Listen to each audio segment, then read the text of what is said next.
Hello everyone, welcome back to another Sensei Q&A. This is the instructional series where I answer the musical questions that you ask me on Instagram. To get involved in a future one of these, make sure you follow me over there, and if you want to jump around in this video, you can do so using the time bar. But before we get into it, I'll quickly let you know that there are a few promo codes left from the course sale that I did in my last video.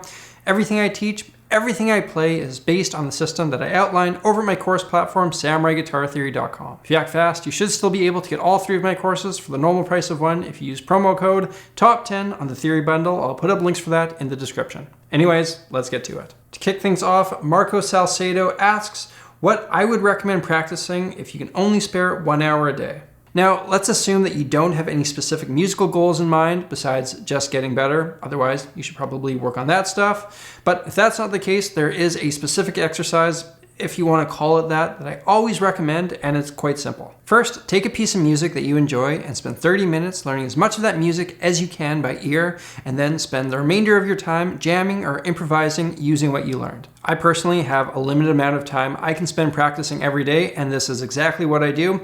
Just the other day, I learned the Derek Trucks solo off of the Tedeschi Trucks song, When Will I Begin? The first half of it sounds like this.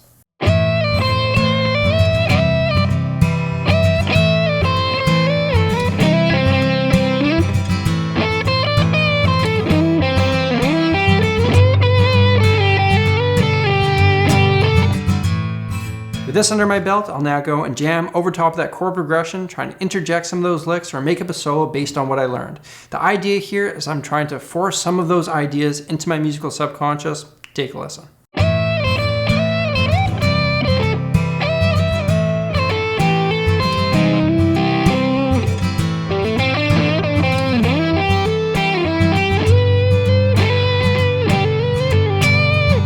This kind of practice is like a musical super workout for guitarists, as it works so many musical muscles.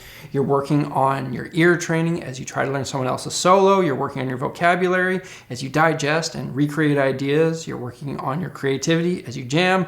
You're working on your time feel as you play over top of a loop. On top of that, you should be thinking about how those notes fall within the modes to strengthen your understanding of the fretboard.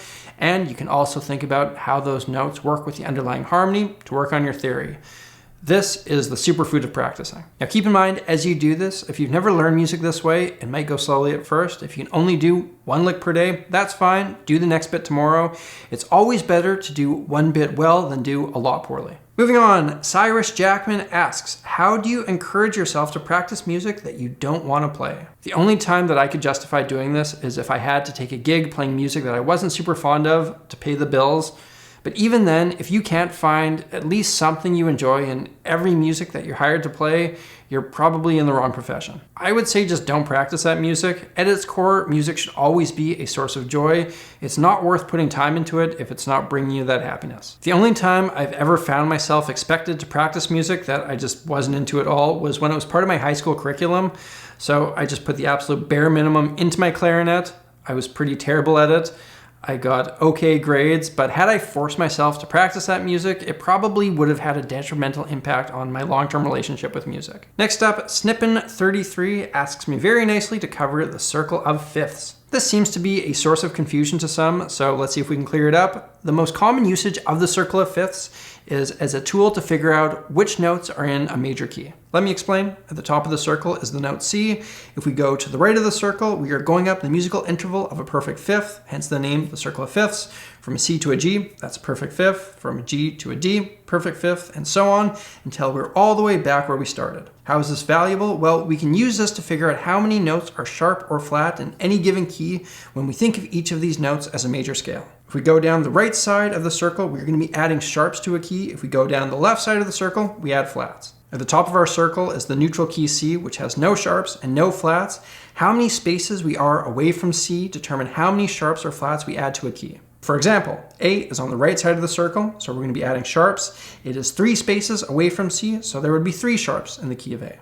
A flat, on the other hand, is 4 spaces down the left side of the circle, so we're going to be adding 4 flats. You use the same method for any of these keys. So that's the most common theoretical usage of the circle of fifths. If you want to get deeper into this, I would recommend checking out the lesson, Spelling Any Major Scale, in my first course, The Rudiments. Spencer Jones asks how to get good vibrato because for the life of him, he can't. I can't say that this is something that I ever actively worked on. It just kind of came naturally, so I don't have a specific exercise for it. However, I can show you what I do and you can do with that information what you want. When I'm letting a note ring out, I take my thumb off the back of the guitar neck so that the only thing that's touching is my finger on the string. From there, I use my bicep to rock my arm up and down, creating that vibrato effect, fast or slow, whatever the song calls for. I know that some guitarists like B.B. King will keep their thumb or palm anchored on the back of the neck and wiggle their hand around, kind of like that, but it never felt natural to me, so that's not what I do. If I wanted to practice that butterfly style of vibrato, that's something that I would do passively while watching TV or something.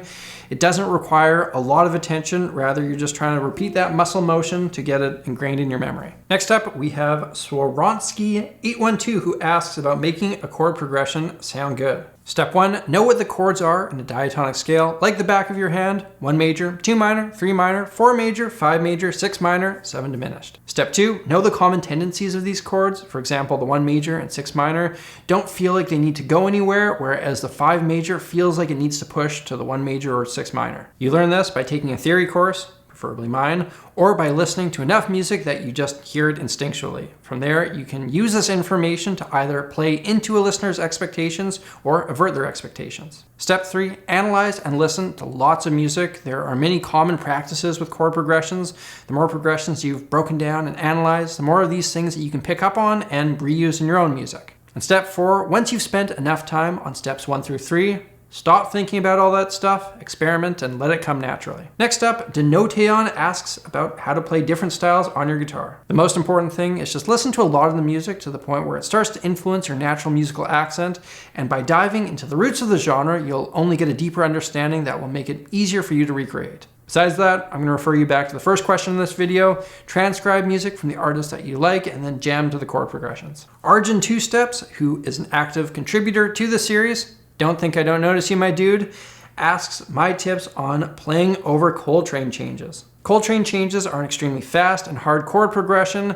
They are also the thing that made me decide that I didn't want to play jazz anymore, so I'm only going to be of so much use here. However, if I did want to revisit my old nemesis, what I would do is take that chord progression and try improvising over top of it, but I would play those chords way slower than they're written. So for example, the chords usually come by every half bar. I would make it so that each chord takes up 2 bars and do it at a way slower tempo. Once I started feeling comfortable there, I'd slowly start increasing the difficulty by either increasing the metronome or decreasing the allotted amount of time for each chord. And last for today, Adrian with the hair asks how he can have more success playing what he hears in his head. I know this feeling well. I dealt with it during my formative years until I actively started working on my ear training. It's almost like your inner ear needs glasses or something. There are these sounds in your head. You can kind of hear them, but they're foggy, and whenever you try to recreate them, they don't come out sounding right. By doing ear training exercises, this stuff came into focus and made it so much easier for me to recreate the sounds that I heard in my head.